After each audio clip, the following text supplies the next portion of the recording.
الحمد لله وكفى وسلام على عباده الذين اصطفى خصوصا على سيد الرسل وخاتم الأنبياء وعلى آله الأتقياء وعلى أصحابه الأسفياء ونشهد أن لا إله إلا الله ونشهد أن سيدنا ونبينا وشفيعنا محمد رسول الله صلى الله عليه وعلى آله وأصحابه وسلم. أما بعد فأعوذ بالله من الشيطان الرجيم. بسم الله الرحمن الرحيم. محمد رسول الله والذين معه أشداء على الكفار رحماء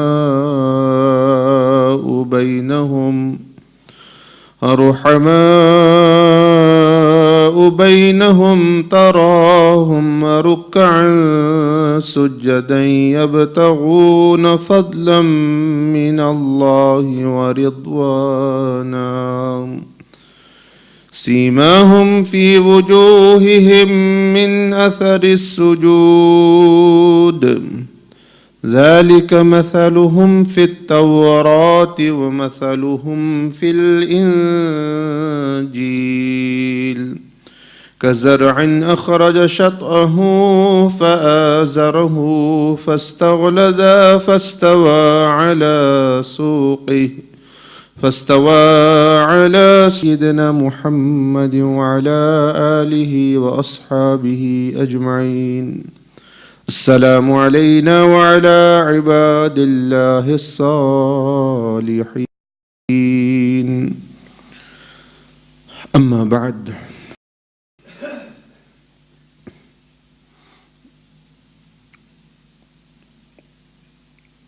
رسول اللہ صلی اللہ علیہ وعلى آلہ واصحابہ وسلم کو اللہ پاک نے ہزاروں صحابہ کرام رضوان اللہ علیہم اجمعین اور دین کے مددگار ساتھی، دین کا پیغام پہنچانے والے عطا فرمائے. بعض علماء نے لکھا کہ ان کی تعداد 1,00,000 سے بھی زیادہ صحابہ کرام رضوان اللہ علیہم اجمعین کی. ان میں سے وہ لوگ بھی تھے جو شروع سے حضور علیہ الصلوۃ والسلام کے ساتھ رہے اور انہوں نے کبھی بھی آپ علیہ الصلوۃ والسلام کے اعلان نبوت سے پہلے، بعد میں تو ہے ہی نہیں، پہلے بھی کبھی مخالفت نہیں کی. جیسے سیدنا ابوبکر صدیق رضی اللہ تعالی عنہ، سیدنا علی کرم اللہ وجہ الکریم اور بھی ہیں ان میں سے. لیکن کیونکہ صحابہ کرام کو رضوان اللہ علیہم اجمعین کو اللہ پاک نے قیامت تک کے آنے والے انسانوں کے لیے نمونہ بنانا تھا، اس لیے کہ رسول اللہ صلی اللہ علیہ وسلم تو نمونہ ہے تمام کائنات کے لیے کہ اللہ کی اطاعت کیسے کرنی ہے. حضور علیہ الصلوۃ والسلام کو جو اللہ پاک نے نمونہ بنایا وہ کیا؟ لقد کان لکم فی رسول اللہ اسوۃ حسنہ. اشارہ اس میں ہے کہ حضور علیہ الصلوۃ والسلام کی ذات میں وہ مثال موجود ہے کہ اللہ کی اطاعت اور فرمان برداری اور اللہ کو راضی کیسے بندہ کر سکتا ہے، اور کون سے اعمال ہیں جن سے اللہ راضی ہوتا ہے، کون سے اعمال ہیں جن سے اللہ ناراض ہوتا ہے. تو تو نبی اکرم صلی اللہ علیہ وسلم کو اللہ پاک نے اپنی رضا کا ایک کامل نمونہ بنایا۔ اب کیسے اللہ پاک ناراض کیسے ہو سکتے ہیں بندے سے؟ تو اس کے لیے نمونہ حضور علیہ السلام کی زندگی میں نہیں، ان کی زندگی میں صرف اس میں نمونہ ہے کہ اللہ راضی کیسے ہوتا ہے۔ اگر دیکھنا اللہ ناراض کیسے ہوتا ہے تو وہ شیطان کی مثال اپنے سامنے رکھے۔ شیطان میں مثال ہے اس بندے کے لیے، وہ بھی انسانوں کے لیے، کہ اگر اللہ کو ناراض کرنا ہے، اللہ کو کہ غضب کا مستحق بننا ہے، اللہ کی لعنت جو ہے اس کا حقدار بننا ہے، تو اس کی زندگی کو دیکھو، شیطان کی زندگی کو دیکھو۔ تو اس لیے شیطان سے بھی بندہ بہت کچھ سیکھ سکتا ہے، اسی لیے تو اللہ پاک نے اس کا واقعہ قرآن مجید میں بیان فرمایا۔ اس میں عبرت ہے، سبق ہے تو بیان فرمایا نا، کہ بھئی اس سے سیکھو کہ بھئی کیا ہوتا ہے جب میرا کوئی بندہ باغی بن جائے یا اللہ کا نافرمان بن جائے، تو پھر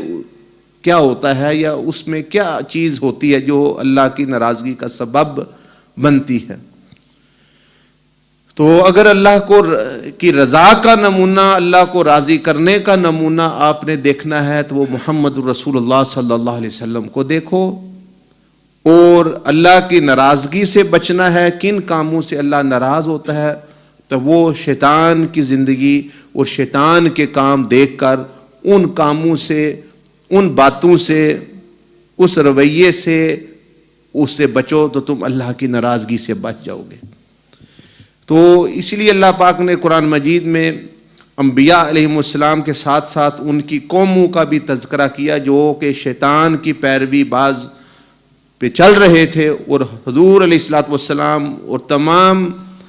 پچھلے انبیاء نے اپنے اپنے وقتوں میں آ کر بتایا کہ یہ ہے راستہ اللہ کی رضا کا، تم جو ہے وہ شیطان کے راستے پہ چل رہے ہو۔ یہاں تک کہ حضرت ابراہیم علیہ السلام نے، جیسا کہ ایک روایت ہے تفسیر میں، اپنے چچا کو عرض کی کہ یا اباتی لما تعبد الشیطان، کیا ہے میرے ابا کہ تو کیوں شیطان کی پیروی یا شیطان کی عبادت، کیونکہ وہ بت بناتے تھے، اور والد ان کے جو ہے وہ ایک روایت میں بچپن میں جو ہے وہ وفات پا چکے تھے، اور چچا ہی نے باپ بن کے ان کو پالا، اور اسی کو یہ باپ بھی فرماتے ہیں۔ تو فرمایا یا اباتی لما تعبد الشیطان، کیا باپ کہ یہ شیطان کا طریقہ ہے جس پر آپ چل رہے ہیں اور قوم چل رہی ہے۔ بہرحال انہوں نے نہیں سنی۔ آپ کے لیے اور میرے لیے یہی بات ہے کہ ہم سن لیں انہی پیغمبروں کی بات، انہی پیغمبروں کی تعلیم کا خلاصہ جو حضور علیہ الصلوۃ والسلام نے ہمیں بیان فرمایا، اسی میں ہماری نجات ہے۔ تو اللہ کو خوش کرنے کا، زندگی میں کامیاب ہونے کا، زندگی میں کامیاب ہونے کا نمونہ وہ حضور علیہ الصلوۃ والسلام کا طریقہ ہے۔ ان کا بول دیکھو، ان کی چال دیکھو، ان کا چلنا پھرنا، ان کی گفتگو، اٹھنا بیٹھنا، غصے میں وہ کس طرح کا رویہ ان کا، خوشی میں کس طرح کا رویہ ان کا، جنگ میں کس طرح کا ہے، صلح میں کس طرح کا ہے، بیویوں کے ساتھ کس طرح کا ہے، عام لوگوں کے ساتھ، بچوں کے ساتھ، وقت پریشانی کے وقت، جنگ کے وقت، بھوک کے وقت، سارے نمونے نبی صلی اللہ علیہ وسلم نے امت کے سامنے سیمپل بنا بنا کے پیش کر دیے کہ اب جو بھی تمہیں حالت پیش آئے، یہ ہے اللہ کو راضی کرنے والا راستہ۔ تو اس کے الٹ جو ہے وہ شیطان کا راستہ ہے۔ اس لیے اللہ پاک نے فرمایا کہ یا ایھا الذین آمنوا ادخلوا فی السلم کافہ، اے ایمان والو تم نے کلمہ پڑھ لیا ہے تو اب پورے کے پورے اسلام میں داخل ہو جاؤ۔ اب یہ جو آدھا تیتر آدھا بٹیر والا کام نہ کرو، بھئی نماز روزہ کیا، باقی جو رزق ہے اس میں شیطان کی پیروی کر رہا ہے بندہ، رزق حاصل کرنے میں کہتا ہے یہ تو میرا مالی معاملہ ہے، یہ تو میرا بزنس ہے، اس میں دھوکہ بھی چلے گا، اس میں سود بھی چلے گا، اس میں شراب بھی چلے گی، اس میں یہ بھی ہوگا وہ، لیکن وہ حاجی بھی ہے، نمازی بھی ہے، روزے دار بھی ہے، تو وہ بندہ صرف عبادت کے معاملے میں اللہ کے رسول صلی اللہ علیہ وسلم کے طریقے پر چل رہا ہے، رزق کے معاملے میں وہ شیطان کی بندگی اور شیطان کے طریقے پر چل رہا ہے۔ اسی طرح بعض لوگ رزق ٹھیک کر لیا، رہن سہن جو ہے معاشرت ہے، رہنا سہنا، کپڑے، حلیہ، پردہ، داڑھی، اس معاملے میں وہ اللہ کے رسول صلی اللہ علیہ وسلم کے طریقے پر نہیں، شیطان کے طریقے پر ہے۔ شیطان کا طریقہ ہے کہ عورتوں کا بے پردہ پھرنا، مردوں کا داڑھی کے بغیر پھرنا، اور لباس جو ہے وہ پتلا اندر سے نظر آنے والا پہننا، یہ شیطان کا سیدھے سیدھے چیزیں ہیں، کیونکہ اس نے جو بھی طریقہ اختیار کیا وہ نبی صلی اللہ علیہ وسلم اس کے الٹ کیا بالکل۔ آپ علیہ السلام نے دائیں ہاتھ سے کھایا، وہ آپ بائیں ہاتھ سے کھا رہا ہے، اور آپ علیہ السلام نے دائیں طرف سوئے یا اپنی کمر مبارک پر سوئے، اس نے جو ہے وہ طریقہ اپنایا کہ وہ سوتا ہے پیٹ کے بل، اور آپ علیہ السلام نے فرمایا بھی، ایک شخص کو دیکھا، فرمایا کہ اس طرح نہ سو جو یہ تم الٹا لیٹے ہوئے ہو، یہ شیطان کے سونے کا طریقہ ہے، اس کو اٹھا دیا، تو اس کا نتیجہ پھر ظاہر ہوتا ہے۔ بہرحال یعنی یہ پوائنٹ آپ سمجھے کہ اللہ کی رضا کا نمونہ سب سے بہتر، احسن، اللہ پاک نے فرمایا اسوۃ حسنہ، وہ حضور علیہ الصلوۃ والسلام کی مبارک زندگی میں، اور اللہ کی ناراضگی کا نمونہ جو ہے وہ شیطان کی صورت میں، اور شیطان کے پیچھے جو لوگ چل رہے ہیں ان کی صورت میں ظاہر ہو رہا ہے۔ تو اب اللہ کی اطاعت و فرمان برداری کیسے کرنی ہے وہ تو حضور علیہ الصلوۃ والسلام نے کر کے دکھا دی، لیکن اب نیکسٹ کویسچن یہ پیدا ہوتا ہے کہ حضور علیہ الصلوۃ والسلام کی پیروی کیسے کرنی ہے۔ اب نا اللہ کی اطاعت، اللہ کا حکم، اللہ کی فرمان برداری، اللہ کی اطاعت تو نبی اکرم صلی اللہ علیہ وسلم نے کر کے دکھا دی کہ اللہ کی فرمان برداری ایسے کرنی ہے۔ اب حضور صلی اللہ علیہ وسلم کی فرمان برداری اور ان کو فالو کیسے کرنا ہے وہ کون بتائے گا؟ وہ صحابہ اکرام رضوان اللہ علیہ اجمعین نے کر کے دکھایا۔ یہ ہے صحابہ کی بہت بڑی جو وہ درجہ ہے، وہ اسی وجہ سے ہے کہ انہوں نے نبی صلی اللہ علیہ وسلم کی زندگی کا نمونہ پیش کیا کہ ایک ہمارے محبوب آقا دو عالم صلی اللہ علیہ وسلم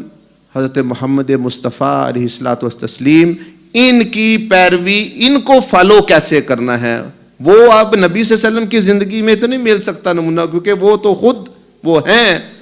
تو ان کو کیسے فالو کرنا ہے، ان کی اطاعت کیسے کرنی ہے، ان کے پیچھے کیسے چلنا ہے، ان کی بات کیسے ماننی ہے، وہ اب صحابہ اکرام رضوان اجمعین میں نمونہ ہے۔ تب میرے اور آپ کے لیے جو ہے وہ دو نمونے، اسی لیے آپ علیہ السلام نے فرمایا جب پوچھا گیا کہ بہت سارے لوگ،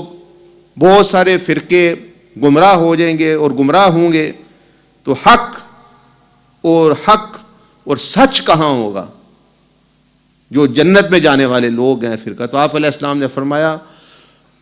وہ ہوں گے ما انا علیہ و اصحابی، جس طریقے پر میں ہوں اور میرے صحاب ہیں، ورنہ تو وہ خود اپنا ہی فرما دیتے جس طریقے پر میں ہوں، لیکن نہیں، حضور صلی اللہ علیہ وسلم نے تو نمونہ پیش کیا کہ اللہ کی فرمان برداری کیسے کرنی ہے، رسول اللہ صلی اللہ علیہ وسلم کی فرمان برداری کیسے کرنی ہے وہ صحابہ نے نمونہ پیش کیا، اس لیے ان کے بغیر کوئی بندہ بھی نبی صلی اللہ علیہ وسلم تک پہنچ نہیں سکتا۔ اس لیے آپ علیہ السلام نے فرمایا کہ یہ جو میرے صحابہ ہیں، ان سے جس نے بغض رکھا اس نے مجھ سے بغض رکھا، کیونکہ یہ تو میرے طریقے پہ چلنے والے لوگ ہیں، یہی تو اللہ نے میری زندگی میں نمونہ دیا، ان کو بنایا۔ تو یہ آپ علیہ الصلوۃ والسلام کی جو پیارے صحابہ رضوان اللہ علیہم اجمعین ہے، انہوں نے وہ نمونہ آپ علیہ السلام کی پیروی کا جو ہے اپنے پوری امت کے سامنے پیش کیا۔ تو اب تذکرہ آپ سے کے سامنے کرنا ہے ان میں سے ایک جلیل القدر صحابی جو سب سے انبیاء کے بعد سیدنا ابوبکر صدیق رضی اللہ تعالیٰ کے بعد سیدنا عمر رضی اللہ تعالیٰ عنہ کو اللہ نے سب سے بڑا مقام اور مرتبہ اس امت میں جو ہے وہ عطا فرمایا۔ تو ان کی شہادت کا دن جو ہے پہلی محرم، 10ویں محرم امام حسین رضی اللہ تعالیٰ عنہ کی شہادت کا دن ہے، اور پہلی محرم جو ابھی آ رہی ہے اس میں سیدنا عمر بن خطاب رضی اللہ تعالیٰ عنہ کی شہادت کا۔ اور حضور علیہ السلام نے فرمایا، جبریل کو پوچھا، جبریل زمین والے تو عمر کے فضائل سنتے ہیں مجھ سے، تم آسمان والے کیا کہتے ہو؟ آسمانوں میں عمر کی کیا پہچان ہے؟ آسمانوں میں عمر کے فضائل کیا بیان ہوتے ہیں، یا وہاں فرشتے کیا جانتے ہیں میرے عمر کے بارے میں؟ زمین والے تو جانتے ہیں جو جانتے ہیں، آسمانوں میں کیا ہے میرے عمر کے بارے میں کیا؟ تو حضرت جبریل علیہ السلام نے فرمایا کہ یا رسول اللہ صلی اللہ علیہ وسلم، کہ اگر میں جو آسمان والے یعنی ملائکہ جو حضرت عمر کے فضائل اور فضیلتیں اور شانیں جو بیان کرتے ہیں اور وہ جو جانتے ہیں، اگر مجھے اللہ پاک حضرت نوح علیہ السلام کی عمر جتنی مدت یعنی 950 سال بھی میں وہ بیان کرتا رہوں تو وہ ختم نہیں ہوں گے۔ یہ جبریل علیہ السلام نے فرمایا کہ 950 سال اگر میں حضرت عمر کی وہ فضیلت اور وہ درجے جو فرشتے جانتے ہیں، جو ملائکہ آسمان میں جن کا تذکرہ کرتے ہیں، اگر 950 سال بھی میں بیان کرتا رہوں تو حضرت عمر کی فضیلت وہ ختم نہیں ہوگی۔ یہ حضرت اور آپ علیہ السلام نے حدیث میں فرمایا کہ سیدنا عمر رضی اللہ تعالیٰ کو دیکھا تو فرمایا کہ یہ وہ شخص ہے، اشارہ تھا کہ جب یہ دنیا سے رخصت ہوگا یعنی شہادت ہوگی ان کی، تو اسلام، دین اسلام بھی جو ہے وہ روئے گا گویا۔ یعنی یہ وہ ہستی ہے کہ جن کی وفات پر، جن کی شہادت پر اسلام بھی رویا کہ بھئی میرا جو بہت بڑا ایک حفاظت کرنے والا، حضور علیہ السلام نے فرمایا کہ یعنی ان کے فضائل میں آتا ہے کہ ان کی شہادت تک، ان کی زندگی تھا اسلام قلعے کے اندر محفوظ تھا، ایک پروٹیکشن تھی اسلام کی، کوئی فتنہ آپ کے زمانے میں ظاہر نہیں ہوا، کوئی فتنہ آپ نے سر اٹھایا بس ختم کر دیا، کوئی بالکل کوئی معاملہ، اور اسلامی سلطنت پھیلی، آدھی دنیا تک آپ کی حکومت جو ہے وہ پہنچی، لیکن جو ہے فتنے کی سرکوبی، اور فرمایا کہ جب یہ ان کی شہادت ہو جائے گی اس کے بعد پھر اسلام گویا حفاظت سے باہر آ گیا۔ اس کے بعد یہ آپ دیکھ رہے حضرت عثمان کو انہوں نے اکٹھے کر کے لوگ فتنہ کر دیا، شہید کر دیا۔ اس کے بعد سیدنا علی رضی اللہ تعالیٰ عنہ کی خلافت آئی، ان کے خلاف لوگ وہ جنگیں شروع کر دی، انہوں نے ان کے ساتھ خوارج کا فتنہ اور طرح طرح کے، پھر وہیں وہ پھر شہید ہوئے، امام حسین رضی اللہ تعالیٰ عنہ کا معاملہ پیش آیا۔ لیکن ان کی دور سلطنت تک جو ہے انہوں نے اسلام اور اس میں قلعہ بن کے رہے، اور فرمایا کہ اسی لیے وجہ ہے کہ بھئی جب ان کی شہادت ہوئی تو اسلام بھی رویا کہ آج میرے حفاظت کرنے والا جس کی وجہ سے میں پوری حفاظت میں تھا، آج جو ہے وہ ہستی جو ہے وہ رخصت ہو گئی۔ اور حضور علیہ الصلوۃ والسلام نے فرمایا کہ قیامت والے دن یہ ہستی ہے جس کو اللہ پاک سب سے پہلے سلام کہے گا، اللہ پاک کی طرف سے سلام ان پر جو ہے جو بھیجا جائے گا سب سے پہلے قیامت والے دن، اور اللہ پاک اپنے شان کے لائق ان سے مصافحہ کرے گا، ہستی سیدنا عمر بن خطاب رضی اللہ تعالیٰ عنہ کی۔ لیکن وہ کیوں ان کے یہ فضیلتیں وہ یہ تھیں، جیسے میں کہہ رہا تھا آپ سے کہ ہمارے لیے صحابہ کرام رضوان اللہ علیہم اجمعین کی زندگی میں نمونہ ہے کہ کیسے نبی علیہ الصلوۃ والسلام کی اطاعت، محبت، فرمان برداری کرنی ہے۔ اب اس میں کچھ صحابہ تو پہلے سے ہی آپ علیہ السلام کے دوست تھے، اسلام لانے سے پہلے بھی وہ دوست تھے، لیکن سیدنا ابوبکر رضی اللہ تعالیٰ عنہ ہیں، حضرت سیدنا علی کرم اللہ وجہہ کی، وہ تو حضور علیہ الصلوۃ والسلام ہی نے ان کو پالا، وہ تو ان کے گھر رہتے تھے، اپنی ان کی یعنی فیملی تھی۔ تو لیکن کچھ ہستیاں ایسی تھی جو اسلام پر نہیں تھی پہلے، جیسے حضرت عمر رضی اللہ تعالیٰ عنہ، وہ تو نبی علیہ الصلوۃ والسلام کے بہت سخت دشمنوں میں شامل تھے اور کافروں میں جو ہے اس وقت شامل تھے۔ تو یہ اس لیے اللہ پاک نے کچھ صحابہ جو اس طرح کے بنے، وہ اس لیے تاکہ قیامت تک لوگ آئیں گے، کچھ لوگ کافر ہوں گے، تاکہ ان کے لیے بھی ایک نمونہ ہو کہ اگر بندہ کافر ہے تو وہ بھی اسلام کا بہت بڑا مددگار اور بہت بڑا داعی اور بہت بڑا جو ہے مسلمان بن سکتا ہے۔ یہ نہیں ہے کہ بھئی پیدائشی مسلمان ہونا ضروری ہے، تو ان لوگوں کے لیے جو کافر ہیں، جو بھٹکے ہوئے ہیں، ان کے لیے نمونہ ان کی زندگی میں کہ اگر وہ دشمنی بھی کر رہے ہیں اسلام کی، لیکن جب ان کو یہ پتہ چل جائے کہ حق ادھر ہے، جو سچ ادھر ہے، جو ہے اسلام سچا ہے، تو وہ تاکہ ان کے لیے کوئی جھجک، کوئی رکاوٹ نہ رہے کہ ہم تو دشمنی کرتے رہے، ہم تو کافر ہیں، ہمیں اب اللہ پاک کیسے قبول کرے گا. تو ان کی زندگیوں میں حضرت عمر رضی اللہ تعالیٰ عنہ کی زندگی میں نمونہ ہے کہ اگر تم کافر بھی ہو، اسلام دشمنی بھی کر رہے ہو، پھر بھی تم ایسے مددگار بن سکتے ہو کہ تم اللہ کے بہت قریب ہو سکتے ہو. دوسرا، مسلمانوں کے لیے بھی ان کی زندگی میں بہت سارے نمونے ہیں. ایک نمونہ اس میں یہ ہے کہ اگر کوئی مسلمان دیکھیں حضور علیہ الصلوۃ والسلام کو شہید کرنے کے ارادے سے کا ارادہ کرنا، اس سے بڑا کون سا گناہ ہو سکتا ہے؟ آسمان تھلے اس سے بڑا گناہ جو ہے کہ حضور علیہ الصلوۃ والسلام کو شہید کرنے کے ارادے سے چل پڑنا، اس سے جو ہے بڑا کوئی، یہ ایک مسلمانوں کو یہ چیز امید دلاتی ہے کہ کوئی بندہ جو ہے اگر وہ گناہگار ہے، اللہ سے دور ہو رہا ہے، نماز نہیں پڑھ رہا، روزہ نہیں رکھ رہا، اور مطلب ہے یعنی اور گناہوں میں مشغول ہے، تو وہ یہ سوچے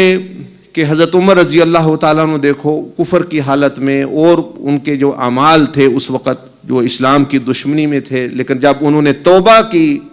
اللہ کے رسول صلی اللہ علیہ وسلم کے ہاتھ پر جب توبہ کی، تو وہ اسلام کے یعنی جو پہلے مسلمان ہوئے تھے ان سے کئی لوگوں سے بھی بڑھ گیا آپ کا درجہ. تو یہ آج جو ہم جو لوگ ہیں جو رہ رہے ہیں، گناہگار بھی ہیں، بیچ میں نیکوکار بھی ہے، آپ تو نیکوکار لوگ ہیں اکثر، لیکن اگر کوئی گناہگار بھی ہے، فاسق فاجر بھی ہے، وہ غلط کام کر رہا ہے، تو یہ سیدنا عمر بن خطاب رضی اللہ تعالیٰ عنہ کی زندگی ان کی ہدایت دے رہی ہے، ایک نمونہ پیش کر رہی ہے کہ تم چاہو تو تم بھی بدل سکتے ہو، اور اس طرح جو ہے وہ تمہارا درجہ جو ہے وہ بلند ہو سکتا ہے ان لوگوں سے بھی جو پہلے اپنا نیکوکار ہیں.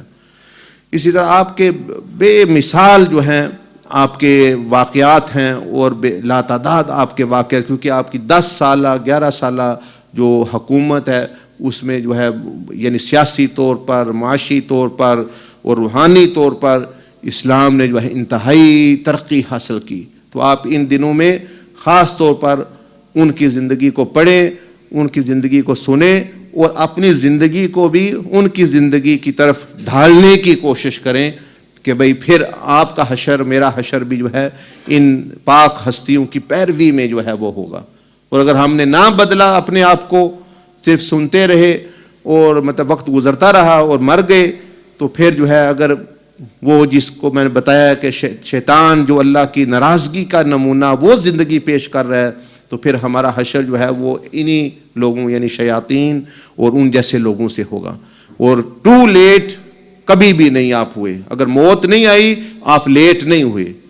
حضرت عمر نے دیکھے جوانی میں بھی 28-30 سال عمر ہے، آپ نے تبدیلی زندہ کر لی، تو اللہ نے جو ہے وہ کتنا بلند درجہ دیا. تو آپ میری عمر 20 ہے، 25 ہے، 50 ہے، آپ بھی کوشش کریں ایسا ہی بدلنے کو، اور پھر جتنا اسلام کو خراب کیا ہے یا دیانتی اور جو ہے بے عملی کی ہے، اتنا ہی پھر زور لگائیں کہ بھئی اسلام کی دعوت، تبلیغ اور اسلام کی مددگار بننے کی، تاکہ اس بندے کی پچھلی زندگی کا جو ہے وہ کفارہ ہو چکے. اور انشاءاللہ وقت ختم ہو گیا. ابھی انشاءاللہ خطبے کے بعد بھی، نماز کے بعد بھی نبی علیہ الصلوۃ والسلام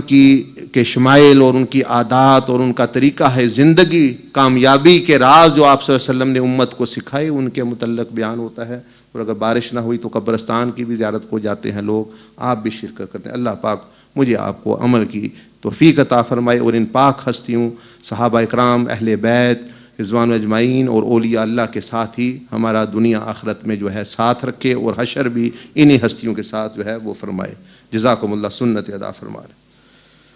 استغفر اللہ، استغفر اللہ.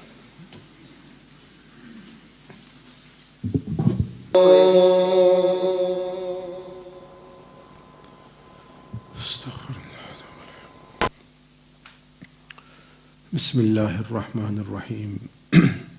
والصلاة والسلام على اشرف الانبیاء والمرسلین، اما بعد. رسول اللہ صلی اللہ علیہ وسلم نبی آخر الزمان احمد المجتبی حضرت محمد مصطفیٰ صلی اللہ علیہ وآلہ وسلم یہ چاہتے ہیں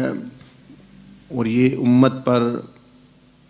آپ علیہ الصلوۃ والسلام کا حق ہے کہ ہم سنت محمدیہ صلی اللہ علیہ وسلم کے آداب میں سے کسی بھی چیز کو چھوڑنے کی غفلت نہ کریں. یعنی آپ علیہ الصلوۃ والسلام کی کبھی یہ خواہش نہیں رہی کہ میری امت میری جو سنتیں ہیں یہ چھوڑ دے. یہ خواہش نہیں آپ علیہ الصلوۃ والسلام کی، بلکہ امام شارانی رحمہ اللہ فرما رہے ہیں یہاں کہ آپ علیہ الصلوۃ والسلام کی خواہش اور وہ چاہت یہی ہے کہ ہم ان کے طریقوں اور ان کی سنتوں پر جو ہے وہ چلیں. فرمایا جیسا کہ ان لوگوں کو جو وہ یہ کہتے ہیں، چنانچہ ان میں سے کوئی یوں کہہ دیتا ہے کہ یہ کوئی ضروری چیز نہیں بلکہ معمولی ہے،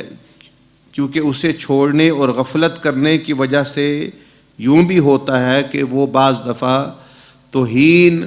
یعنی بے ادبی والے لفظ بول جاتا ہے اور جو بعض مرتبہ کفر کی حد تک پہنچ جاتے ہیں.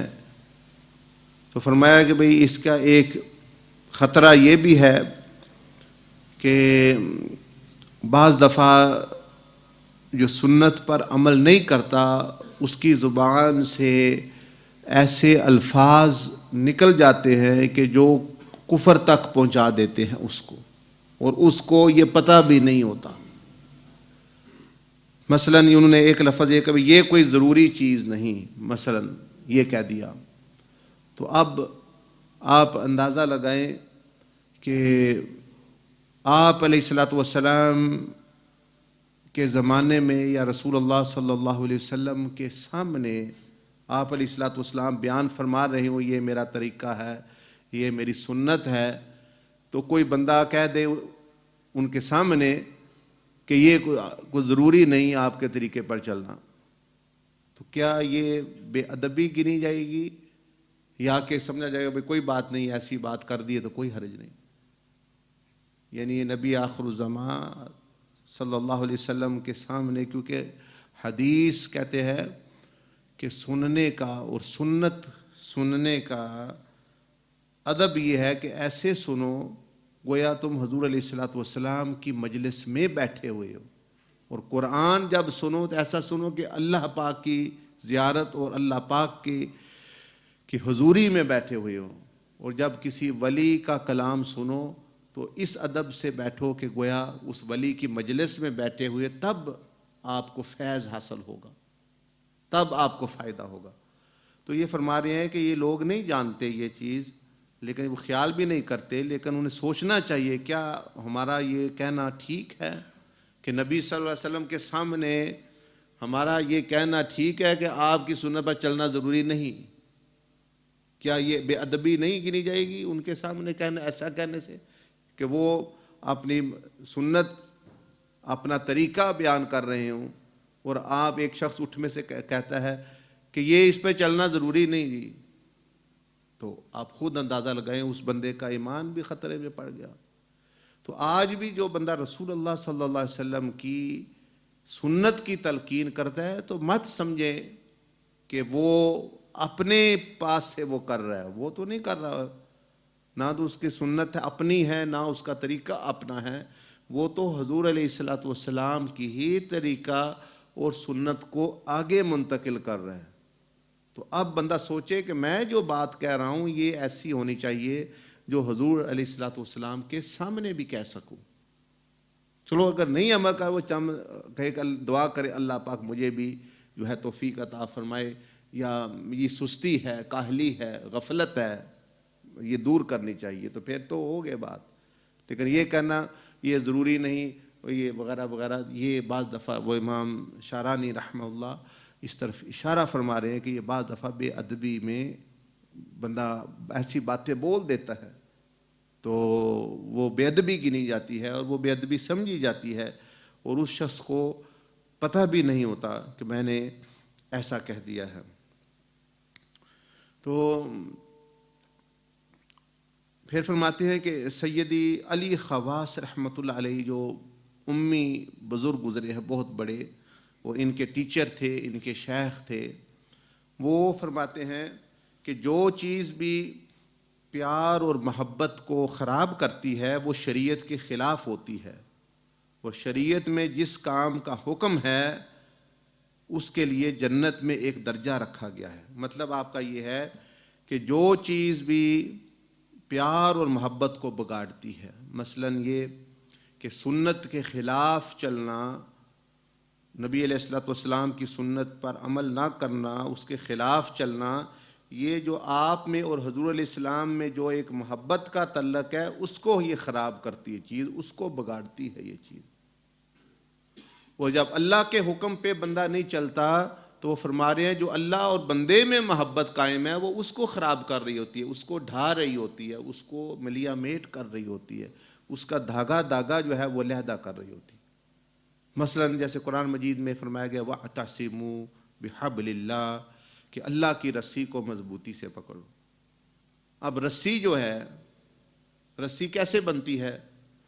اتنی بڑی رسی ہے یا اتنا موٹا رسہ ہے، وہ رسی چھوٹے چھوٹے دھاگوں سے بنی ہوگی۔ وہ چھوٹے چھوٹے دھاگوں کو کاٹ کر اور دھاگوں کو اکٹھا کر کے تو تب جا کے وہ رسہ یا رسی بنتی ہے۔ تو فرما رہے ہیں کہ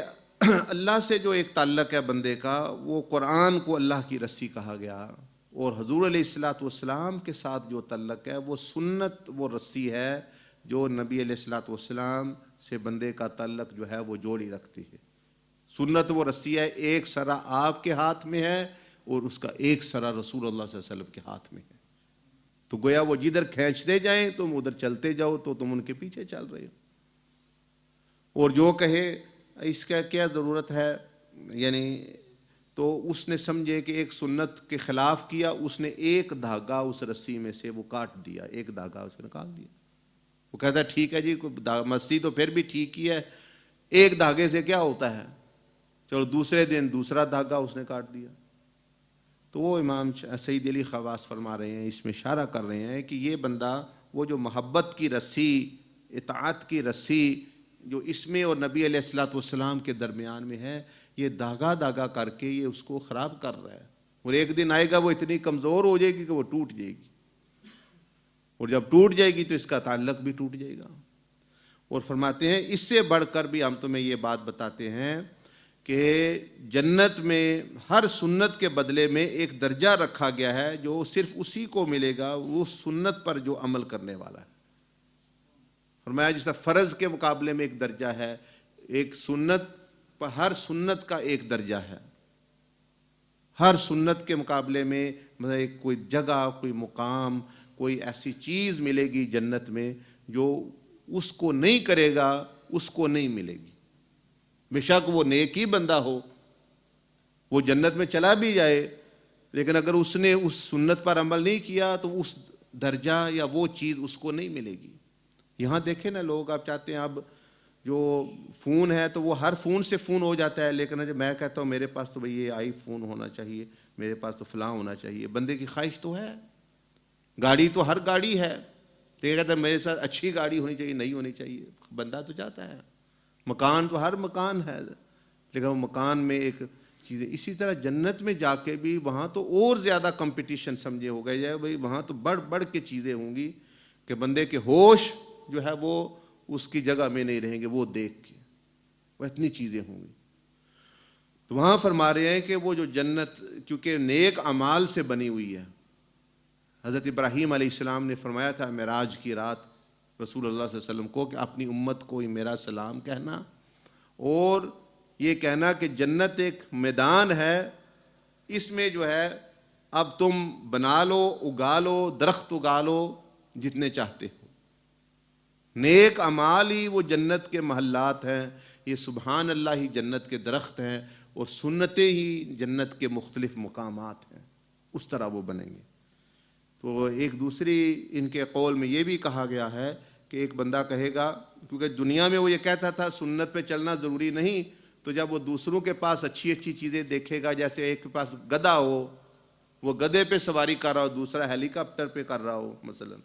تو دل تو چاہے گا جی میں بھی ہیلی کاپٹر پہ کروں۔ ایک گدھی پہ بیٹھا ہوا ہے، دوسرا جو ہے وہ گاڑی میں بیٹھا ہوا ہے، بہت فرسٹ کلاس، وہ تو مجھے بھی مل جائے تو اب وہ گاڑی والا کہے بھائی گاڑی میں بیٹھنا ضروری تو نہیں، لیکن یہاں دیکھ کر بندے چل رہے ہیں۔ تو جنت میں بھی جا کے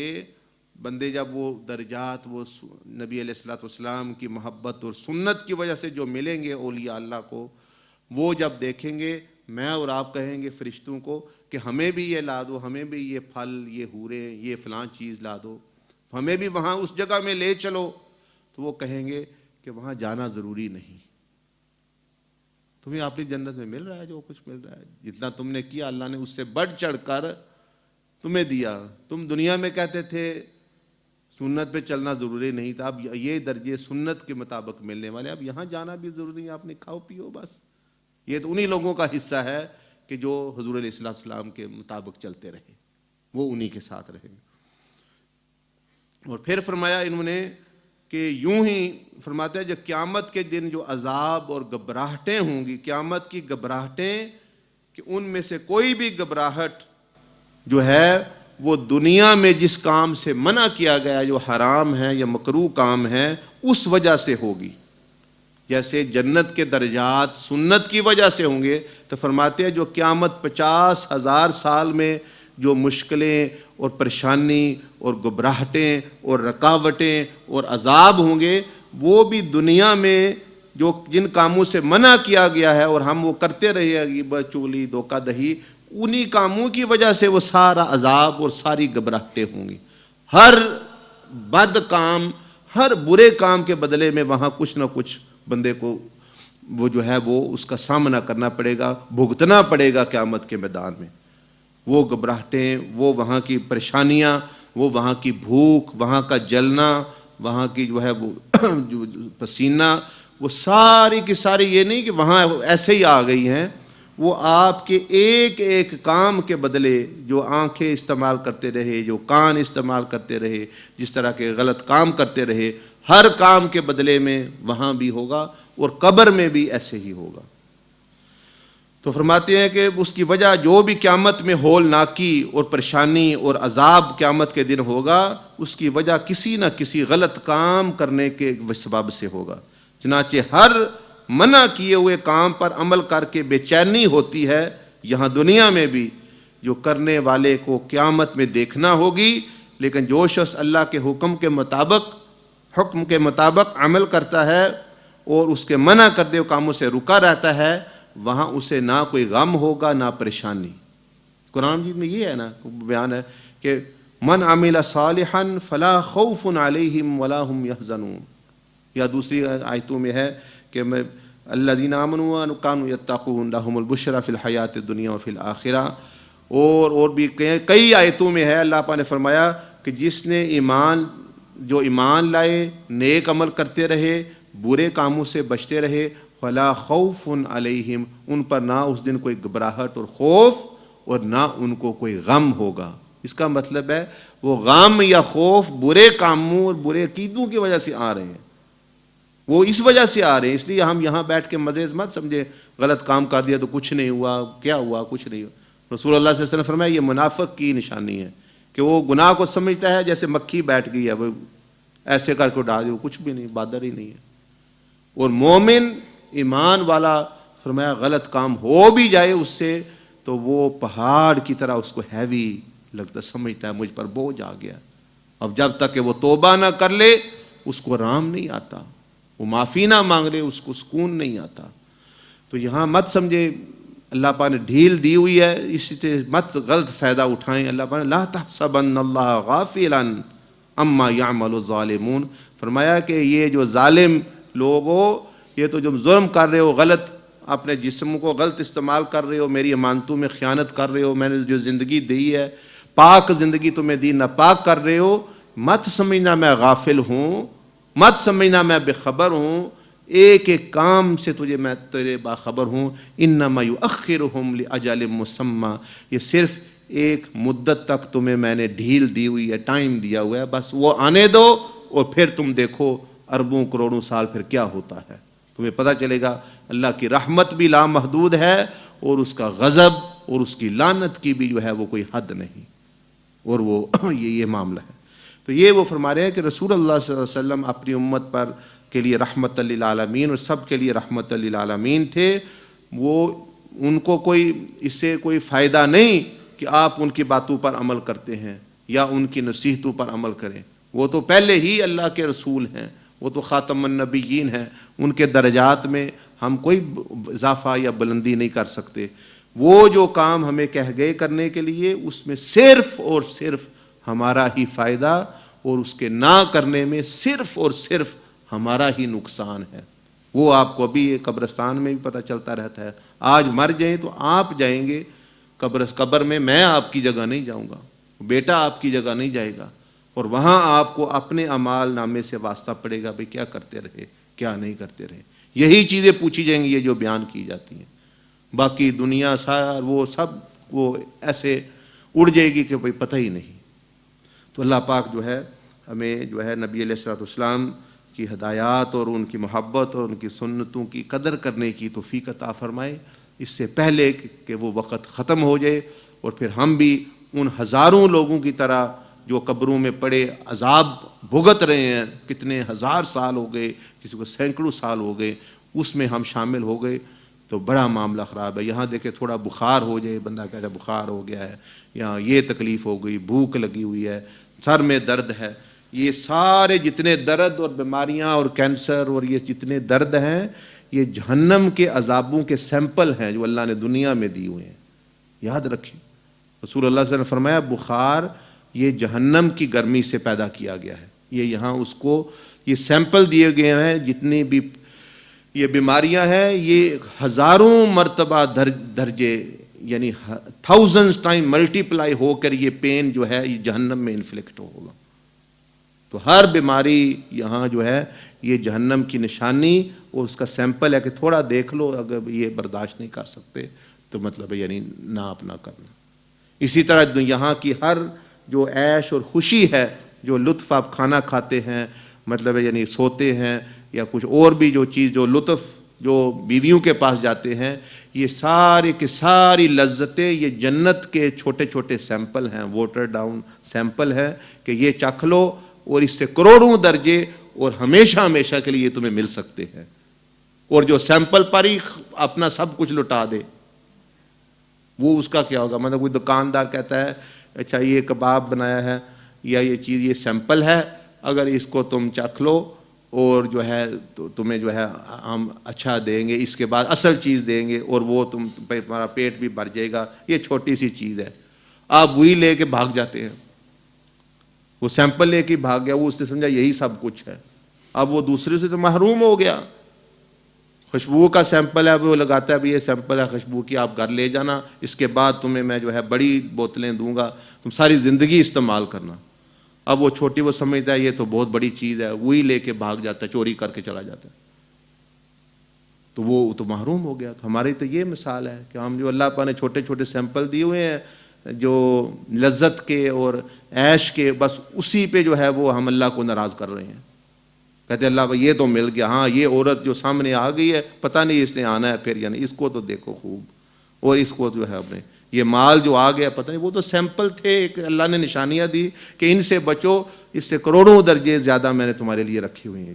ایسی نعمتیں جو آنکھ نے نہیں دیکھے، ایسے خیمے. بزرگوں نے فرمایا قرآن مجید میں آتا ہے کہ اللہ پاک نے حور مقصورات فی الخیام، ایسے خیمے اور ایسے محل بنائے ہوئے ہیں جن کا دروازہ ہی آج تک نہیں کھلا. اس میں ایسی حوریں رہ رہی ہیں کہ جو فرشتوں نے، اللہ پاک نے فرمایا قرآن لم یتمثہن انس قبلہم ولا جان، یعنی نہ کسی جن نے نہ انسان نے ان کو چھوا، نہ فرشتوں نے ان کو دیکھا تک نہیں. بلکہ جب یہ جنتی جائے گا تو سب سے پہلے اسی کے لیے دروازہ وہ بنے گا. دروازہ ہی نہیں بنا ہوا اس میں، یہ جائے گا تو وہاں وہ دروازہ بن جائے گا اس کے لیے اور یہ اندر اپنا جائے گا. تو اللہ پاک نے ہمارے لیے ایسی ایسی چیزیں رکھی ہوئی ہیں اور ہم انہی سیمپلوں پہ اور چھوٹے موٹے چیزوں پہ جو ہے وہ اپنا بالکل وہ ڈل مرے ہیں. تو یہ مطلب دھوکے کا اور یعنی خسارے کا سودا ہے. اسی طرح یہ یہاں کی جو تکلیف ہے یہ جہنم کی تکلیف کے سیمپل ہیں. ان کو یاد کر کے گناہوں سے بچیں اور اس بڑی تکلیف سے بچیں اور بڑی موت جو آنے والی ہے اس سے بچیں, کوشش کریں. ابھی توجہ کر لیں, تھوڑی دیر درود و سلام پڑھ لیں, پھر دعا کریں. استغفر اللہ اتوب الیہ لا حول ولا قوۃ الا باللہ العلی العظیم. استغفر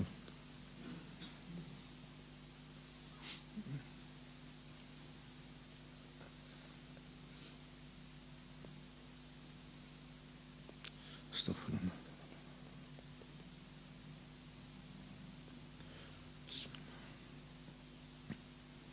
یا نبی سلام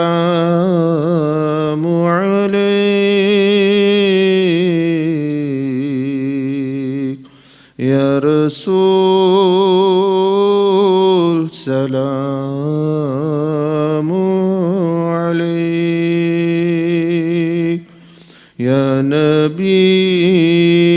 سلام علیک, یا رسول سلام علیک. صلوات اللہ علیک یا حبیب سلام علیک.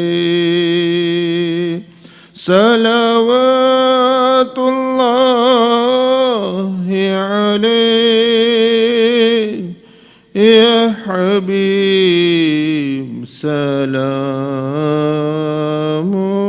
علیک, یا نبی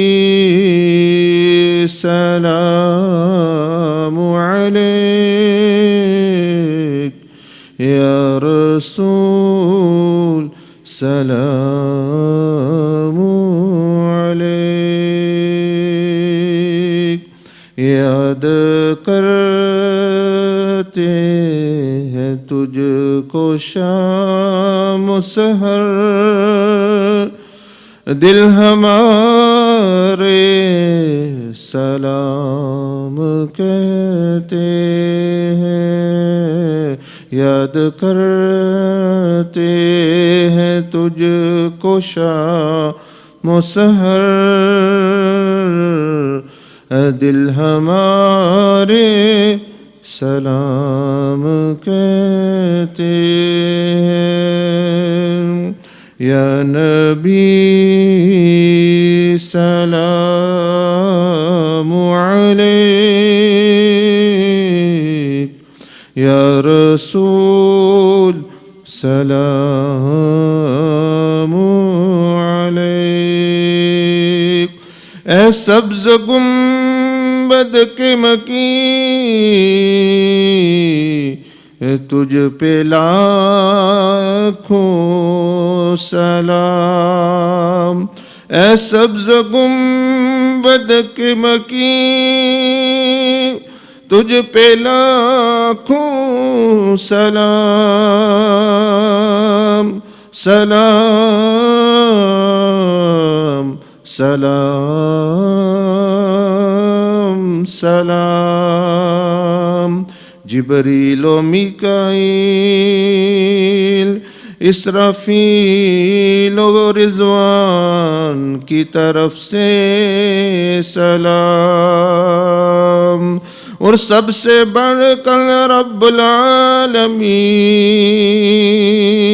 کی طرف سے سلام, اور بعد میں ہم گناہگاروں کی طرف سے سلام. یا نبی